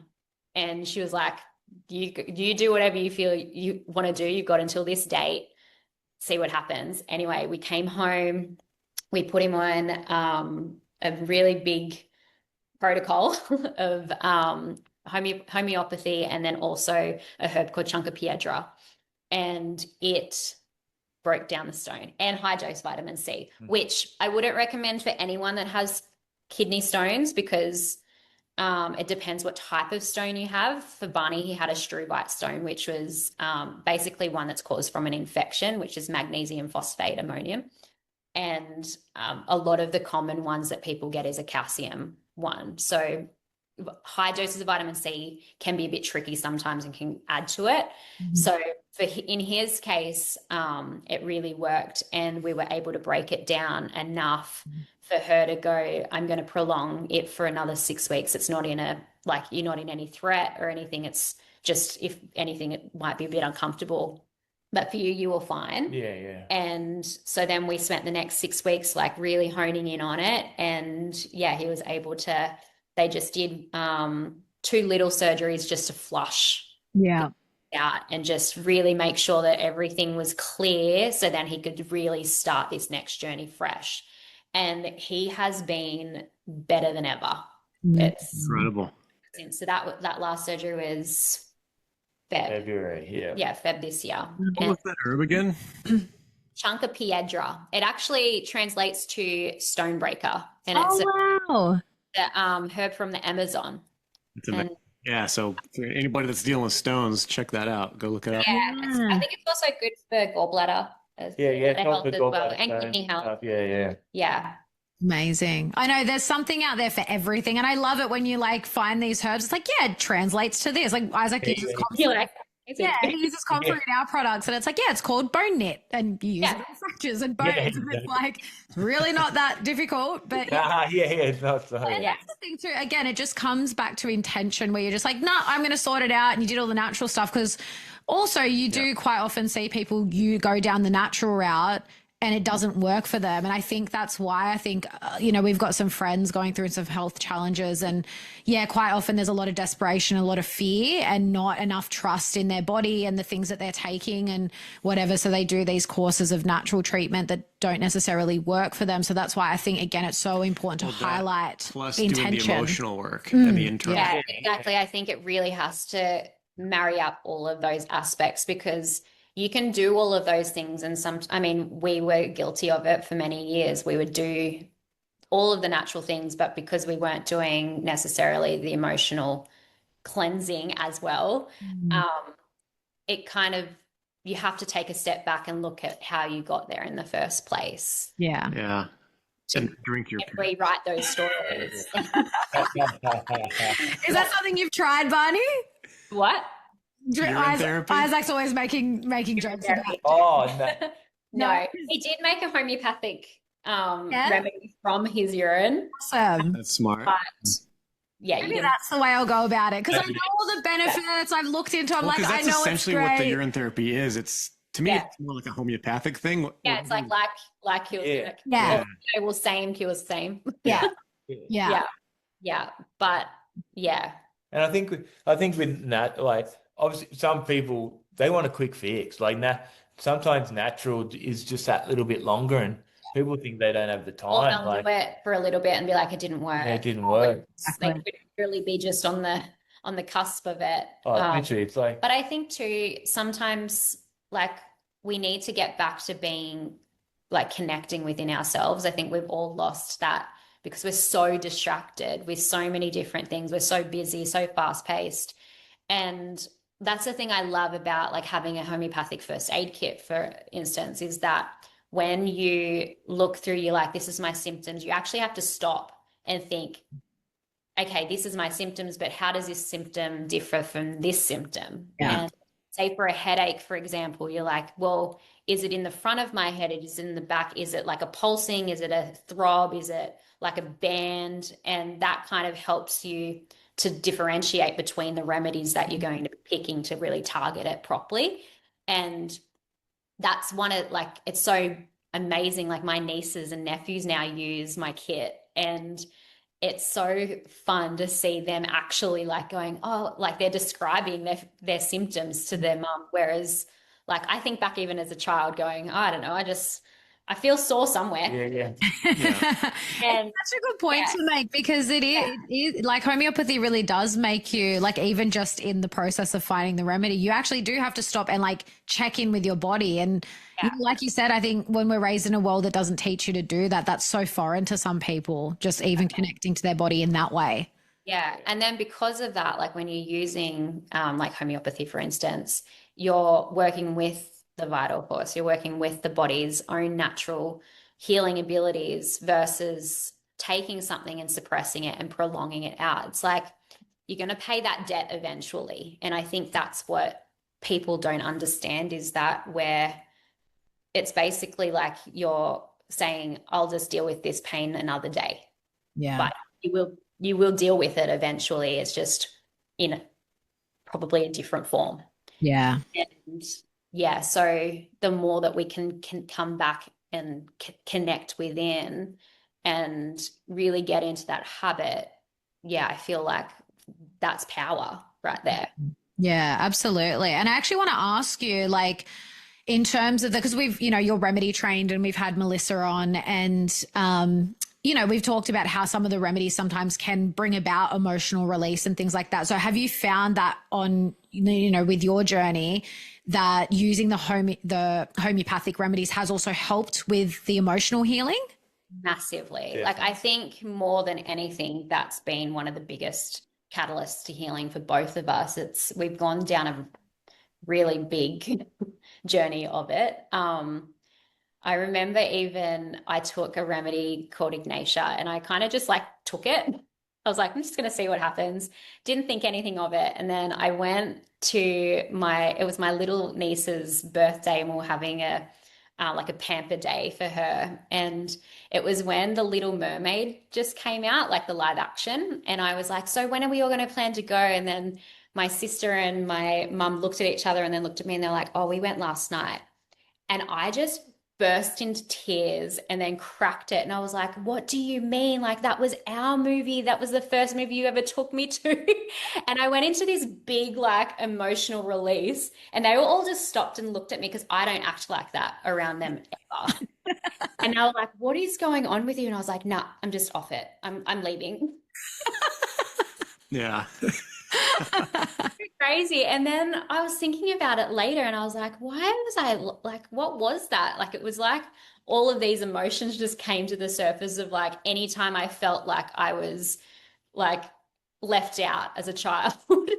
And yeah, I realized it was because I took Ignatia. Yeah, how funny. Yeah. It's actually funny because have that's that probably how effect. I would have reacted as a child to that because Little Yeah. Mermaid was my favorite Disney movie. Yeah. Yeah. But yeah, I mean, there's been so many incredible releases from so many different things. What was what you said that you put me on the drawing one? Oh yeah, so when just before the whole bladder thing came to a head last year with the infection pushing its way out through the skin, I actually gave him silica. Oh yeah. Silica is a really good remedy for when there's like slow healing. And so because of that, there was like, it's kind of like a failure to thrive kind of feel to it. And so I was giving it to him for that, but it's also a drawing out remedy as well. So it will kind of draw things out of the system in order for you to release, for you to be able to speed up the healing process. So I did mention, because that was actually just before the remedy event that all this kind of came to a head. And Barney was in hospital at the time when I came up for that. Yeah. And I was speaking to Peter Berryman about it. And I told him what happened. And he goes, I know, sometimes silica, it just will get things out whether you want it or not. Yeah. And so I'm a little bit more cautious with it now. But at the same time, it's absolutely brilliant. Like, I'm never not in awe of, even though I know the power of it, there's so many things, even with a lot of my cases that I have, the healing that you see, that there's no way that it can be a coincidence or placebo or anything. It's just, yeah, the power of energy, really, the frequency. Once you find that resonance within the right frequency, it's just magic. Yeah. And even if it is, my mum's argument's always been, well, even if it is placebo, that just proves how powerful we are. If we Exactly. Yeah, it's win-win, It's win-win. Exactly. Yeah, I just had an experience just the other day. Again, I've been using homeopathy most of my life where I thought it was just, I sometimes get pimples on the edge of my lip, but it turned out to be cold sore. And it was there most of the day. It wasn't until like the end of the day where I was like, oh, it's actually really itchy and burny. And straight away it's like, well, what can I put on topically? So I put on some colloidal silver gel. It's mixed with aloe vera gel, and they say that aloe is good for them. Anyway, I was like, I'll just try that. And then I was like, oh, I'll see if I've got any homeopathic. So I looked up my symptoms. I actually didn't know it was down to 2. So I took a dose of each. I woke up in the morning and it had gone down and the symptoms had completely gone. I was like, that has never happened before. Because usually anyone that gets cold sores know it kind of pops up, it gets worse, and then until it goes away. And now it's just going away on its own. I only took 1 dose of each of the homeopathics. What were the doses? What were the names? Rust Tox and can't remember the other one. But silica actually is interesting too, because I took that after my surgery just in case. I had no leakage or anything, but just in case there was anything afterwards, our friend that's homeopath said, yeah, just take I was only taking, I think, 1 dose a day. And yeah, and again, it's interesting you say like slow healing process. It was the same thing for me. So yeah, silica's great. Yeah, love it. What were we going to ask? I was curious about, through all this with the pain, like you mentioned, you have quite the high pain threshold, and dealing obviously with a lot of pressure and stress, all the stuff. Where does breath come into this for you? What have you learned so far with that, and how did that help? Breath has been Life. yeah, pretty much it. Like how it can just, I don't know, it's so hard to explain, but yeah, just with my breath has been is what kept my system so calm, my head so calm, like, and just how it can actually just take the pain away as well. Like Yeah, you it, used it a lot as well for I pain. used it a lot for Yeah. pain, like so. Yeah, and I think yeah, just but it can also I find sometimes when I do breaths, it can also find things like find a niggle or find something that's really hurting at the time. But you just once you just push through that and come back down again, it just eases it all off. So it's like it almost can yeah it not only does it calm stuff, but it also can find stuff to then push through that to then come back down again. Like Mm. It was pretty cool. Barney was doing Wim Hof in hospital and with when he was attached to the monitors and you could Oh, see that's cool. yeah that's and also like every time they'd come in to do obs because he leans more on the lower side for blood pressure and sometimes they get a little bit alarmed and but you basically just put yourself through a little quick 30-second like yeah 30 breaths and yeah. then yeah it's They yeah just they just it's funny because yeah they a lot of things that they like even though I did have a bit of low blood pressure like I didn't feel it like they said like it's still the power of I find it from the power of breath and the power of like just your knowing as well is that you can just feel fine like because they go you look fine but your blood pressure is really low and I'm like yeah well like that's just what I that's am right just now. what it is like it is what it is like why do you have to make something out of it Yeah. and Also, what too, because I think they expect him to be different purely based on his spinal cord injury as well. And he has, like, he, we've got aura rings, Mm. and his thing, like, his readings are basically at the same of an elite athlete. Like, his Wow. breath patterns at night are like very, very low. And then his HRV is extremely high. So he recovers really well. But I think because he had so much taken away from him physically that his breath and his mind are the two things that he has full control over, Mm. that they're the things that you've really honed and harnessed yeah definitely to your advantage in so many ways. And yeah, which has helped you to be able to achieve so much. definitely Yeah. And also too, now that we know he can hold his breath calmly and with composure, it also makes everyone that takes him out surfing a lot more comfortable. Yeah. You don't have to rush as much. You don't have to get out there and just let them sit for a few minutes. You get 3 minutes. yeah, I'm yeah. a little meditation right now. He's good. Yeah. Yeah, I can tell Isaac's like, he loves all that Wim Hof breath stuff and he wants to hold his breath. Yeah. Well, he wants to It's do so- free diving, which you have to hold your breath for. Yeah. I'm like, go and do that with Barney. Me and Kada will sit on the beach and sip cocktails because I'm like, that is not my jam. I've definitely got I've got some mental blocks because I grew up in Wyoming. We don't have an ocean there. None of the lakes are warm enough to swim in.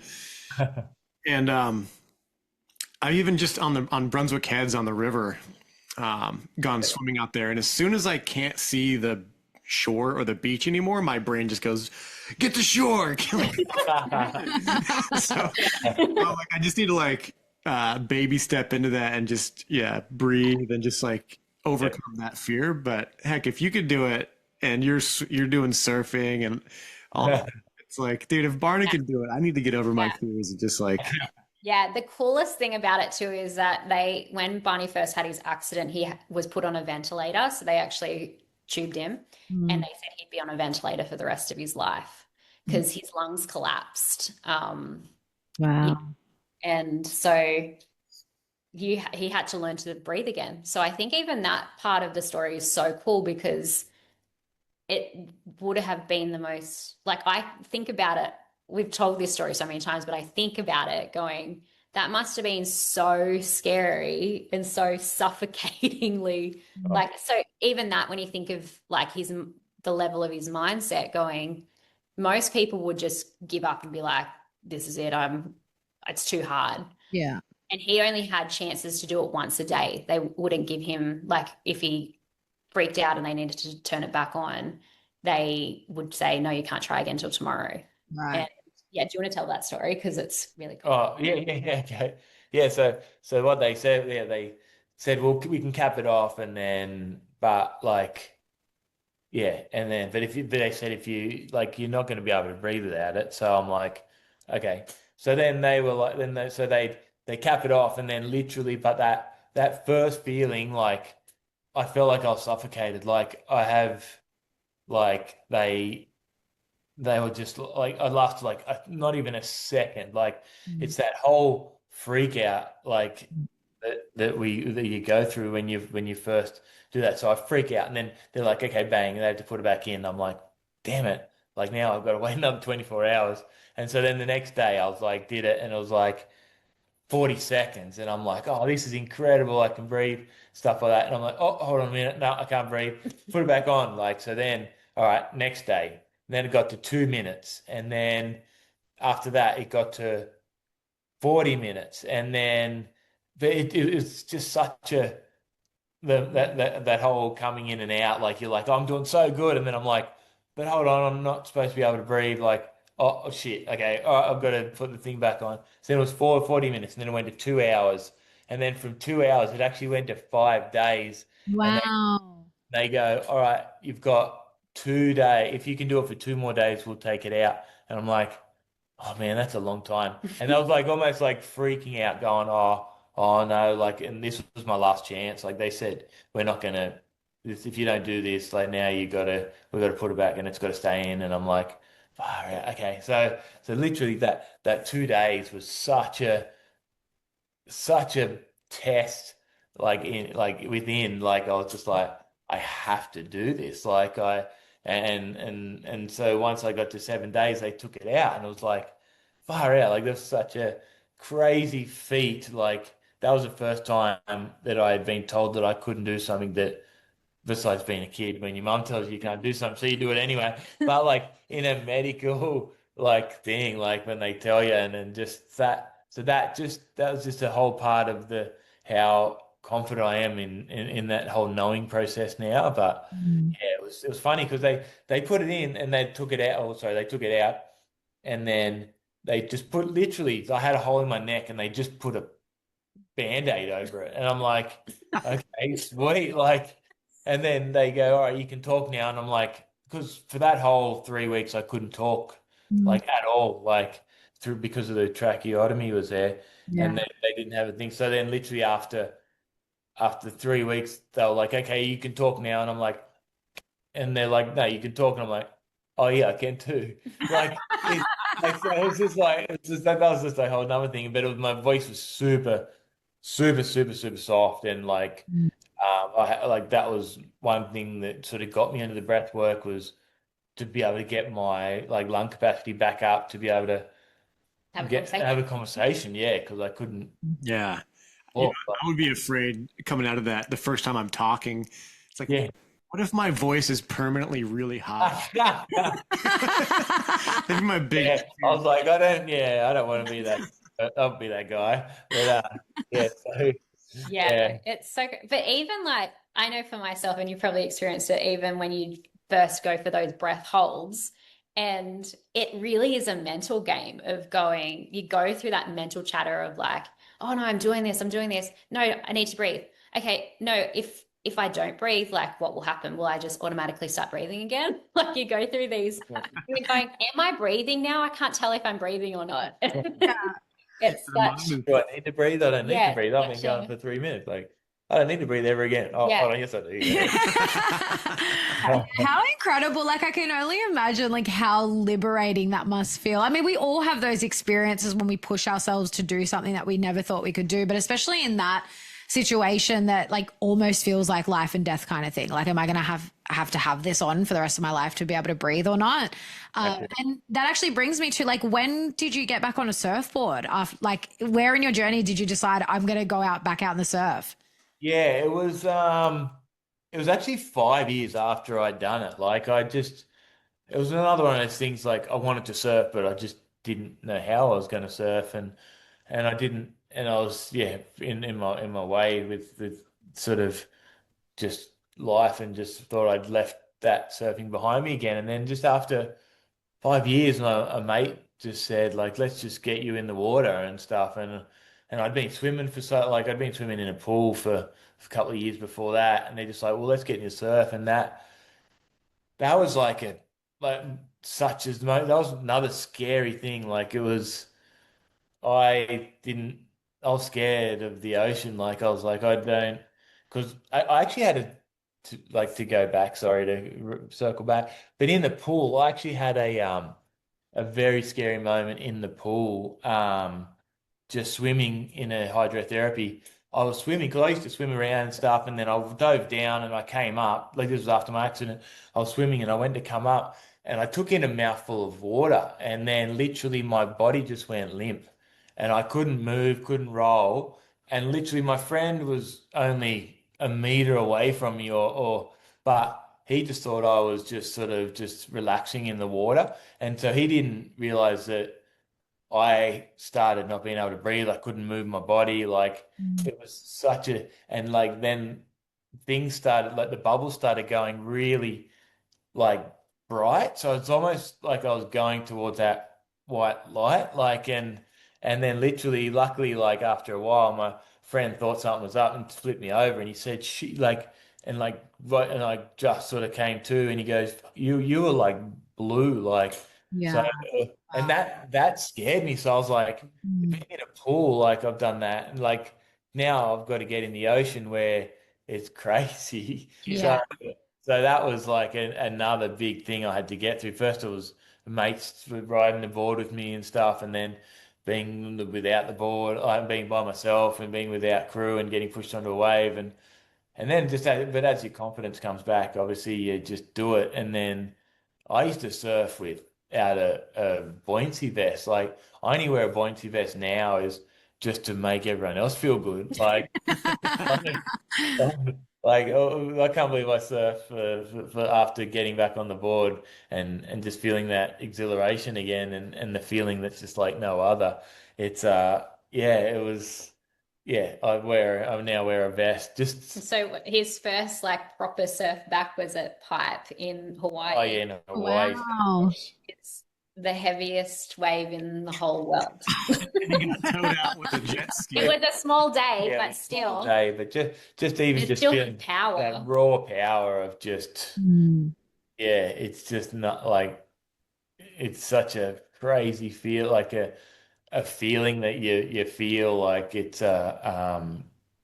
which is you don't you can't experience that sort of thing unless you're sort of being put in that situation, and it's I don't know, it's so hard to explain, but it's yeah, so such Euphoric. yeah, so euphoric, like Yeah, because you're literally just like dancing on this thing. yeah, exactly, just getting ship, you know. Yeah. by Mother Nature, like just getting so much, your body just picks up all the senses around you, and Yeah. yeah, for sure. And now he's a world champion surfer. Yeah, Yeah, that's what was incredible. the gold medal from? Where did you pick that up at? That was in 17. Yeah, 2016. 2016 I first started competing again. Like I just decided to go into surf competition, and because they'd been trying to hassle me for like a couple of years, and I was like, all right, I didn't really want to go into it, but I started surfing in the combat contest, and I ended up winning the Australian title. And then I was like, okay, cool, all right, well, I'll go to America and I'll have a go at the world title in 2016, and sort of went into it a bit cocky and not sort of You didn't really prepare. no, didn't prepare at all. It's kind of like we were there and he was just doing it. I was just doing that Yeah. because we're in America, and then Yeah. and then I ended up getting second, and I got super like He won all of his heats until literally like he was winning until the last, I think it was like minute.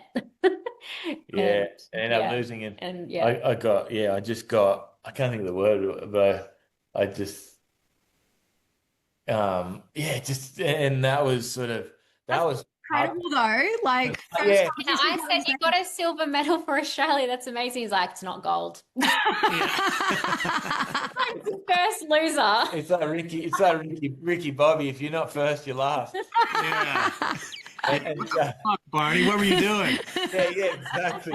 So I was like, so I was, And then an 8 had him. and 8 For the at me. I whole was like, year. for that whole year, I was like, oh man, I'm just so that year I put everything into it. I put into my training, my therapy, and then ended up winning the Australian title again, which was incredible, and then came to the world title, and I'm just The US Open. oh yeah, and then just after I came and just surfed in the US Open because we were there, and I won that, and I was like, okay, cool. So all right, now the big test, like this was coming off it's not a loss, but it felt like I came off a loss the year before, and then I just had to put everything into it, and I was just so lucky that everything worked in my way, and But I'll tell you a funny story about Master Manifesting is that we were writing our book at the time, and we had to submit the last manuscript before the world title. But he was like, no, but I'm doing the world title and I want that in the book. Like, I want to write about me winning. And they were like, oh, we can't push it any further back. And he's like, okay. He wrote it in the book as if he won it. I love it. And he's like, it's either going to be really good or we're going to have to be like backtrack, write a revision. Yeah.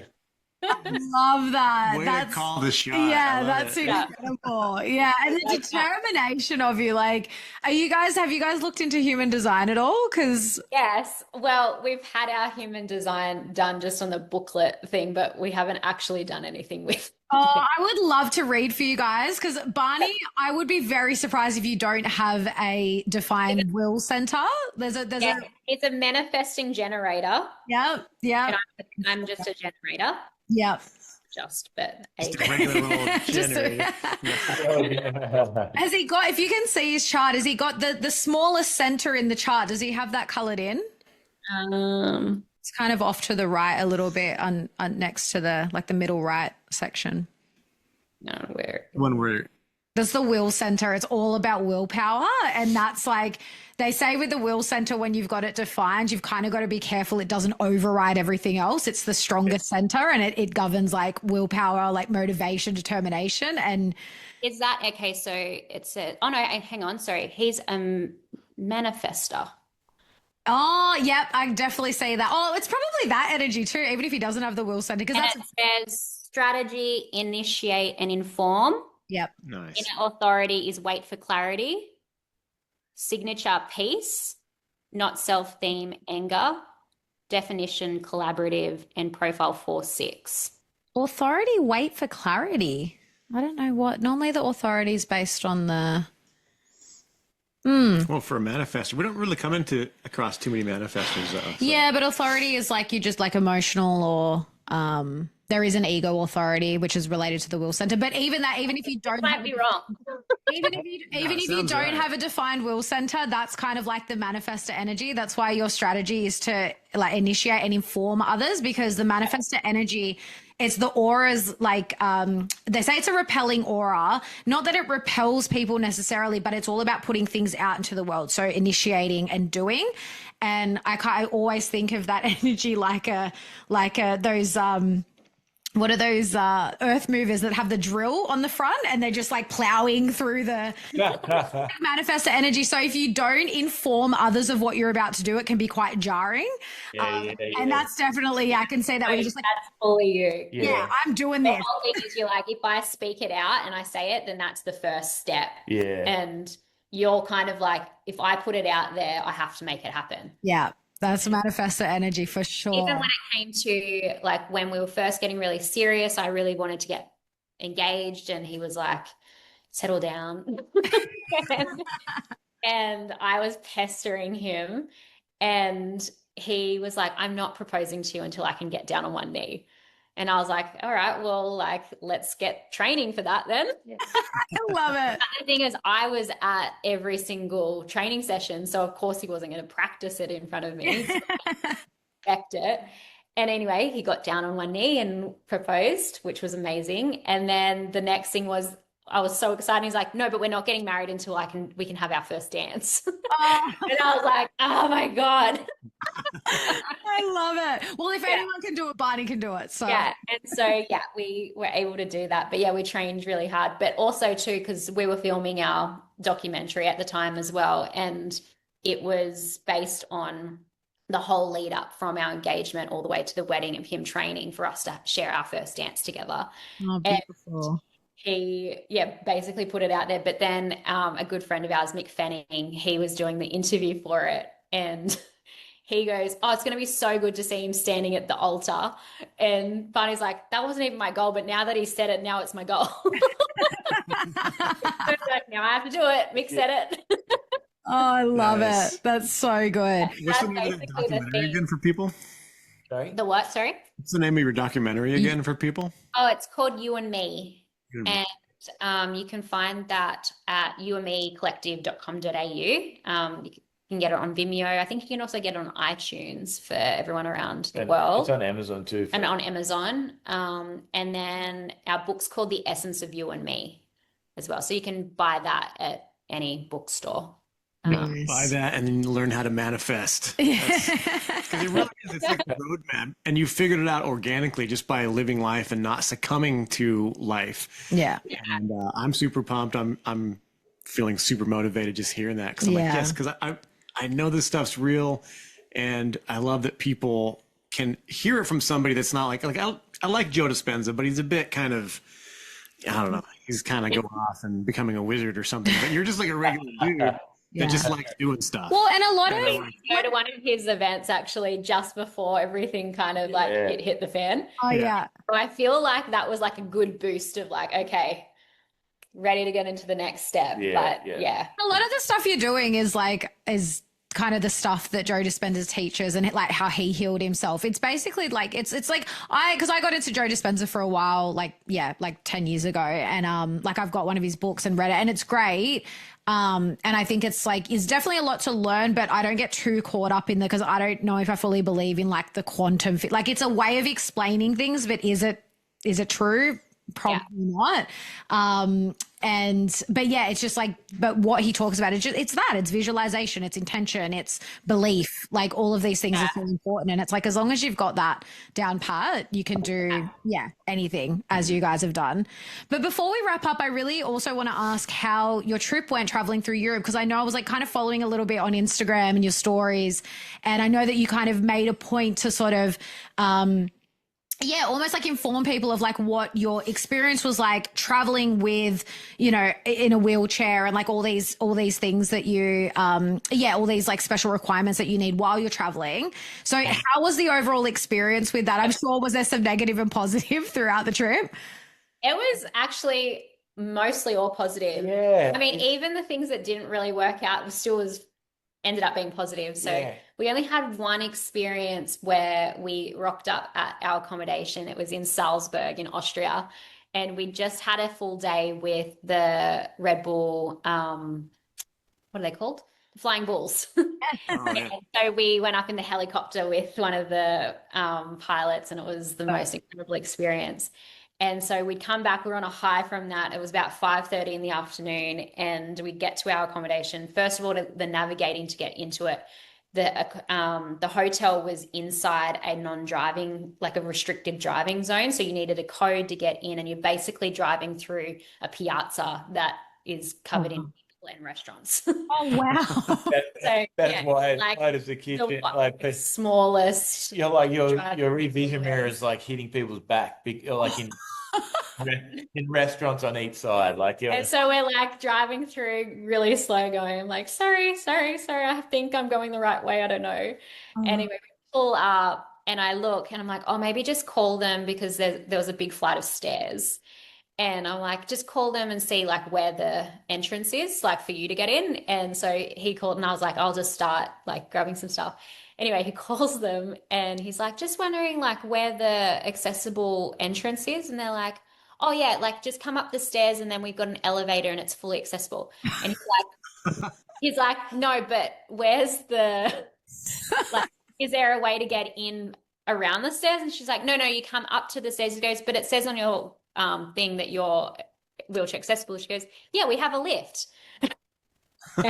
Oh wow, they missed. So, They missed yeah. a step. Basically, you had to climb the stairs and then you'll find. God, that's So hilarious. anyway, we were like, and it's 5:30 in the afternoon, and we're like, I'm so sorry, we're not going to be able to stay here. Like if it was a couple of stairs, I could have managed it, but not at that stage. And also too, even the parking situation, I would have had to park outside of the city and then walk back in. Oh, Jeez, what? wow. It was a bit of like a, Weird. yeah. Anyway, we called the guys at Red Bull and they helped us find some other accommodation. We booked that last minute, which was good because we were like, oh, are we going to be able to find anywhere? Yeah. Then so we go to leave and then we're stuck in there and we can't leave. Oh, no way. We were like I actually asked a taxi because it's got these little boom gate things that Like a they've bollard- bolted bollard. out of the Well, yeah. And so I asked one of the taxi guys if he could just buzz us out, and he's like, no, you need your own. And so we had to call the hotel back again, be like, can you just let us out? Oh my God, that place sounds like a nightmare. Well, That's so funny. But anyway, we made it to the new accommodation and it was so much better. It was on the water. We had these beautiful windows that opened up and overlooked the water and you could see the town. So it actually worked out so much better. So that was really our only hiccup. Yeah. And everything else was surprisingly a lot more accessible than we were expecting it to be. I mean, you kind of go in going like, it's not going to be perfect. Obviously, these towns and cities are thousands of years old. Yeah. But the way that they've adapted it has been pretty good. And we kind of just went in with the idea of like, we'll just see what happens. If it doesn't work, it doesn't work. We'll just be adaptable and we'll just move on. And we just weren't attached to that we had to do one thing in particular. It was, Yeah. we were But able to do so everything. much We did more. everything we wanted to do. And We were able to hike through the Dolomites, which we never, ever thought that that would be a thing that we would do. And then from that, now we're like looking at all other places that we can go and do that because that was such an incredible experience. It was and- amazing to watch you guys, like just seeing you like on stories and stuff and seeing you, Barney, in your wheelchair that looks like it's like made for the Olympics or something. Yes. And you're doing everything. I saw it, I was like, good for you. Like, Yeah. again, like going back to like, unfortunately, so many people just stay a victim to whatever it is that's happened to them and they tell themselves these stories. Oh, I can't do that because of my injury. I can't do that because of this. And it's them putting themselves in their own mind cage and like, just to see you like, and to be that example for others that you can literally do anything you want. Like there's no limitation, even when there's a perception of physical limitation, it's still not a limitation if, unless you let it be.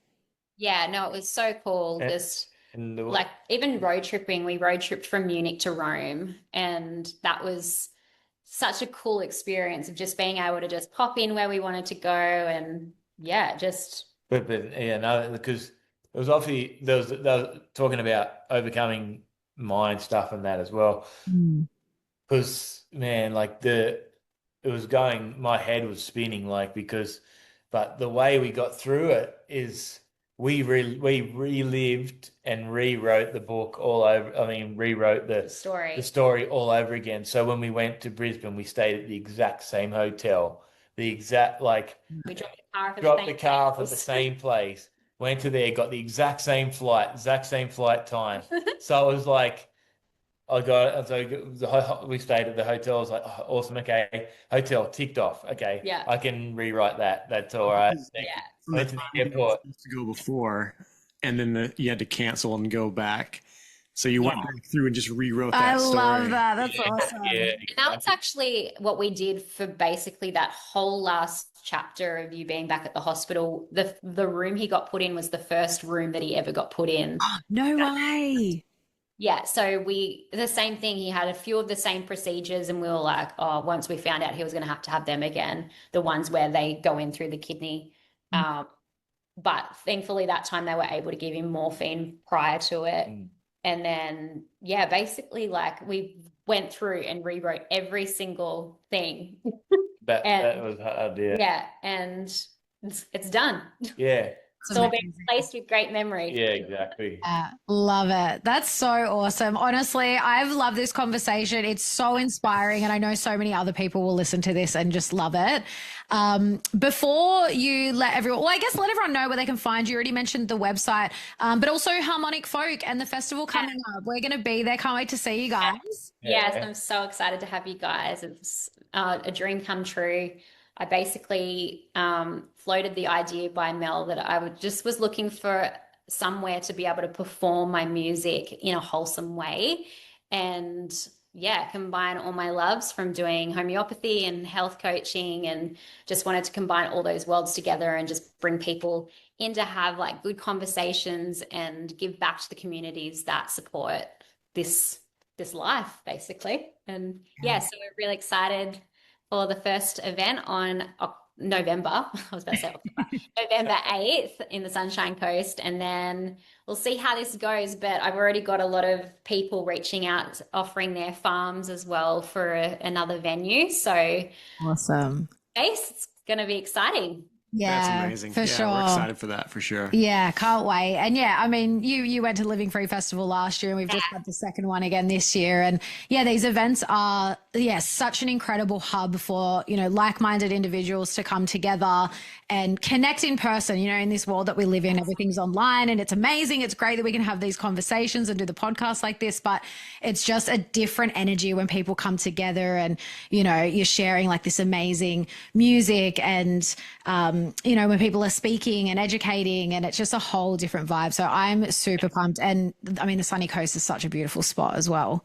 Yes. Yeah. We're super stoked and excited to be partnering with Remedy and Farmer's Footprint. And it's going to be fun. Yeah, can't wait. And so how else can people connect with you? So you got the website, and you're both on Instagram and socials? Yeah, I'm just under Kada Miller, KADAMILLER, and you're... Yeah, I'm just Barney_Miller, BARNEY_MILLER. Yeah, and then we'll be launching our new YouTube series soon, which will be fun. And so that's got all of our travels in it as well. And then it's going to be documenting all of the next chapter, basically, of Barney's 3.0 comeback. Awesome. Yeah, Barney 3.0. I like that. Yeah, this is incredible. I can't wait to see that. It's going to be so good. Thank you so much for coming on, guys. We'll have all your links in the show notes. Highly recommend people go and find you and follow you and learn more about your story. And we can't wait to see you in November. You're going to be there too, Barney? Yeah, I'm not missing it. We fly straight in from Italy and then go straight there. Oh, awesome. Nice. Oh, so you guys are going to be on a high. Bring us some Italian food, would you? Bring some olive oil for sure. Love it. See you guys. Yeah, can't wait to see you. Thanks, guys. Thanks for tuning in to the Natural AF podcast, where we explore holistic healing modalities, mindsets, and methods that reconnect us to nature and our natural state of being. If something resonated, share this episode and see the show notes for our guest links, as well as all of our discount codes for our aligned affiliates and Natural Art Form, where we handcraft a range of organic, natural remedies to help support your body's natural healing abilities and help support the show. If you're listening on Spotify or Apple Podcasts, please take a few seconds to leave us a rating and review. And if you're watching on Rumble or YouTube, hit the like button and drop us a comment, and be sure to subscribe to our channel for the latest updates. We're not here to conform, we're here to remember what's real. So step into your power, be curious, and be natural AF.